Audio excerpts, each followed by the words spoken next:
여러분, 안녕하세요. 여러분의 공부를 도와주는 꼰티처입니다. 오늘은 여러분과 함께 실과 2단원, 생활과 동식물을 공부하겠습니다. 오늘은 2단원, 90차 시, 식물 가꾸기와 동물 기르기 부분, 교과서 33쪽과 34쪽을 같이 공부해 보도록 하겠습니다. 모두 열심히 공부할 준비가 되었나요? 책상에 바르게 앉고 집중력을 최대로 올려서 공부를 해봅시다. 자, 먼저 선생님이 재미있는 퀴즈를 낼 테니 한번 맞춰보세요. 선생님이 들려주는 울음소리가 어떤 동물의 소리인지 맞추어 보기 바랍니다.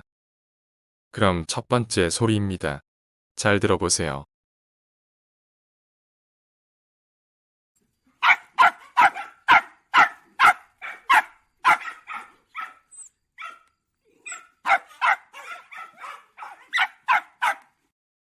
잘 들어보았나요? 과연 어떤 동물의 울음소리일까요? 귀여운 강아지가 짖는 소리입니다. 네, 아주 잘했습니다. 첫 번째는 바로 개의 울음소리였습니다. 다음, 두 번째 동물의 울음소리를 잘 들어보시기 바랍니다.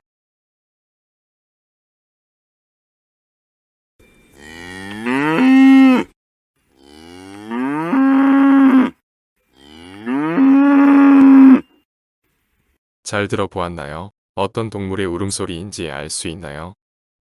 소가 음메하고 우는 소리 같습니다.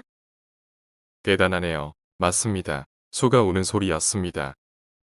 마지막 문제는 아마 맞히기가 힘들 거예요. 어려운 문제입니다. 잘 들어보세요.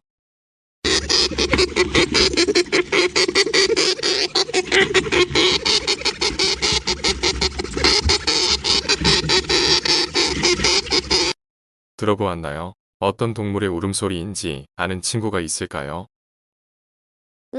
햄스터 울음소리 같아요. 정말 대단하네요. 직접 키워보지 않으면 잘 모를 텐데 아마 햄스터를 키워보았나 보네요. 선생님이 낸 퀴즈 재미있었나요? 자, 그렇다면 자신이 길러보았거나 기르고 있는 동물을 말해봅시다. 잠시 화면을 멈추고 생각한 후 영상을 재생하기 바랍니다. 생각해 보았나요? 그럼 한번 말해볼까요? 강아지를 기르고 있습니다. 저는 금붕어와 거피를 기르고 있습니다. 전 장수풍뎅이와 사슴벌레를 길러본 적이 있습니다. 부모님께서 젖소를 기르는 일을 하셔서 가끔 먹이 주는 일을 도와드립니다. 네, 그렇군요. 생각보다 많은 학생들이 동물을 길러보았거나 기르고 있네요. 그럼 현재는 기르고 있지 않더라도 자신이 좋아하거나 길러보고 싶은 동물을 한번 말해봅시다. 잠시 화면을 멈추고 생각한 후 영상을 재생하기 바랍니다. 생각해 보았나요? 그럼 자기가 좋아하거나 길러보고 싶은 동물을 발표해 볼까요? 전 사람을 잘 따르고 귀여운 강아지를 기르고 싶습니다. 다른 사람들이 잘 기르지 않는 파충류 종류를 길러보고 싶습니다. 전 사람의 말을 따라하는 앵무새가 신기하고 좋아서 키워보고 싶습니다. 전 뿔이 멋있는 장수풍뎅이를 한번 꼭 길러보고 싶습니다. 전 작고 귀여운 햄스터를 기르고 싶습니다. 네, 잘 알겠습니다. 동물을 좋아하는 친구들이 많네요. 그래서 오늘 여러분과 함께 돌보고 기르고 싶은 동물을 선택하고 돌봄 계획을 세워보는 공부를 해볼 겁니다. 어때요? 재미있을 것 같나요? 첫 번째 활동은 동물을 돌보는 방법을 이해하는 활동을 하겠습니다. 그리고 동물을 돌보는 방법을 조사하고 돌봄 계획을 세우는 활동을 같이 해봅시다. 그럼 본격적으로 수업을 시작하도록 할게요. 동물을 잘 기르기 위한 첫 번째 단계는 계획하기입니다. 이 단계에서 우리가 해야 할 일은 기르고자 하는 목적과 환경에 알맞은 동물을 선택하고 선택한 동물을 기르는 방법을 알아봅니다. 기르고자 하는 목적을 분명히 정하고 기를 환경을 준비할 수 있는지 생각해서 동물을 선택해야 합니다.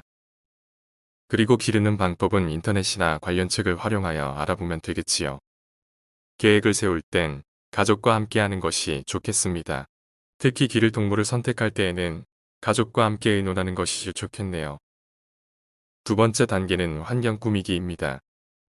동물이 생활할 보금자리를 꾸미고 필요한 용품을 준비합니다. 한 명이 동물을 돌보는 일을 전담하는 것보다는 가족 구성 모두가 역할을 정해 일을 분담하는 것이 좋겠지요. 예를 들어 아버지가 동물의 배변 처리를 하신다면 어머니가 동물에게 밥을 주며 내가 동물을 깨끗이 씻기고 동생이 산책을 시키는 일을 도맡아 하면 역할 분담이 잘 되었다고 볼 수 있겠네요. 세 번째 단계는 구매나 분양하기입니다. 기르고 싶은 반려동물을 그 동물을 판매하는 전문점에서 구매하거나 주변 사람들에게서 분양받습니다. 또는 동물보호소에서 유기동물을 분양받기도 합니다. 경제동물은 가축시장이나 농가에서 구매할 수 있습니다. 다음은 먹이 주기에 대해서 알아보겠습니다. 동물에게 먹이를 줄 때에는 동물의 성장 정도에 알맞은 먹이를 정해진 양만큼만 줍니다. 이때 먹이는 집에서 만든 먹이나 전용 사료를 먹여야 합니다. 동물에 따라서는 대소변 가리기, 짖지 않기 등 사람과 함께 사는데 필요한 것들을 훈련해야 하는 경우도 있습니다. 또한 개나 고양이와 산책을 할 때에는 다른 사람에게 피해를 주지 않도록 목줄을 채우고 배변 봉투를 챙깁니다. 개의 종류에 따라서는 입마개를 착용해야 할 때도 있습니다. 또한 지나가는 개나 고양이가 귀엽다고 함부로 만지거나 큰 소리를 내서는 안 됩니다. 대부분의 동물은 이런 행동에 두려움을 느껴 자신을 보호하기 위해 상대를 물 수도 있기 때문입니다. 안전을 위해 꼭 기억해 주기 바랍니다. 동물의 보금자리를 청결하게 유지하고 동물에 맞게 주기적으로 목욕을 시켜야 합니다. 또 동물 종류에 따라 적절한 시기에 동물 병원에서 예방접종을 하거나 약을 먹입니다. 그 외에 더 생각하거나 주의해야 할 것들을 말해볼까요? 잠시 화면을 멈추고 생각한 후 영상을 재생하기 바랍니다. 생각해 보았나요? 그럼 대답해 봅시다. 동물은 살아있는 생명체이므로 꾸준히 돌볼 수 있는 책임감과 성실함이 필요합니다. 반려동물을 가족과 같이 아끼고 생명을 소중하게 여기는 마음가짐을 가져야 합니다. 집을 비울 때는 대신 돌봐줄 사람을 찾아야 합니다. 네, 아주 잘 알고 있네요. 여러분 모두 동물을 잘 키울 수 있을 것 같습니다. 자, 그러면 우리가 실제로 기르고 싶은 동물을 선택하고 필요한 준비물과 돌보는 방법을 조사해 보도록 하겠습니다. 어렵지 않습니다. 선생님이 예를 들어줄게요. 선생님은 거북이를 키우고 싶습니다. 기르고 싶은 이유는 거북이에 매일 관심을 갖고 아끼면서 길러보고 싶기 때문입니다.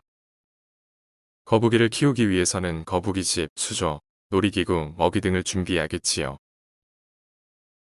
돌보는 방법은 먼저 키우는 종에 따라서 수조 속 물의 염분을 조절해야 합니다. 민물에 사는 거북인지 바닷물에 사는 거북인지 알아야겠네요. 그리고 거북이가 올라가 놀 수 있는 기구를 수조 안에 넣습니다. 또 먹이는 거북이 전용 사료나 저염분의 고양이 사료를 주되 하루에 한 번 내지 두 번 정도 줍니다. 물의 온도는 24도에서 29도를 유지하는 게 좋습니다. 거북이를 만지기 전이나 후에는 손을 깨끗이 씻어야 합니다. 자, 어떻습니까? 그렇게 어렵지 않죠? 여러분도 선생님처럼 인터넷이나 관련 책을 활용하여 동물을 돌보는 방법을 조사해 봅시다. 자, 여기 반려동물에 대한 이야기가 있습니다. 잠시 화면을 멈추고 읽어보세요. 유기동물의 발생을 줄이려면 우리가 어떤 일을 실천해야 하는지 생각하면서 읽어봅니다. 잘 읽어보았나요? 이렇게 질병이나 소음, 실증 등의 이유로 한 해 동안 많은 동물이 버려집니다.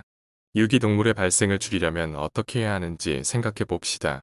잠시 화면을 멈추고 생각한 후 영상을 재생하기 바랍니다. 생각해 보았나요? 유기동물의 수를 줄이려면 어떻게 해야 할까요? 무엇보다 동물을 책임감 있게 돌보려는 마음가짐이 중요한 것 같습니다.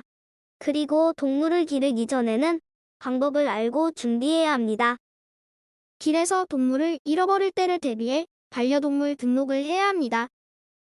네, 더 이상 버려지는 동물이 없도록 우리 모두가 노력해야겠습니다.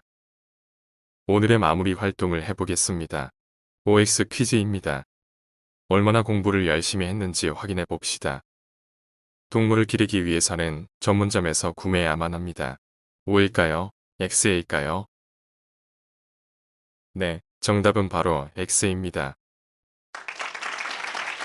주변 사람들에게서 분양을 받거나 동물보호소에서 유기동물을 분양받을 수도 있다고 했으므로 틀린 설명입니다. 다음 문제입니다. 동물과 산책할 때에는 다른 사람에게 피해를 주지 않도록 목줄을 채우고 배변 봉투를 챙깁니다. 맞는 설명일까요? 네, O입니다. 산책할 때 꼭 지켜야 할 행동입니다. 여러분도 실천해주기 바랍니다. 모두 퀴즈 잘 맞추었겠지요? 잘했습니다. 오늘 공부하느라 수고 많았습니다. 다음 시간에는 동물을 돌보는 방법을 알아보겠습니다. 오늘 공부한 내용을 다시 한번 정리해 보세요. 그럼 수업 모두 마치겠습니다. 다음 시간에 만나요. 안녕.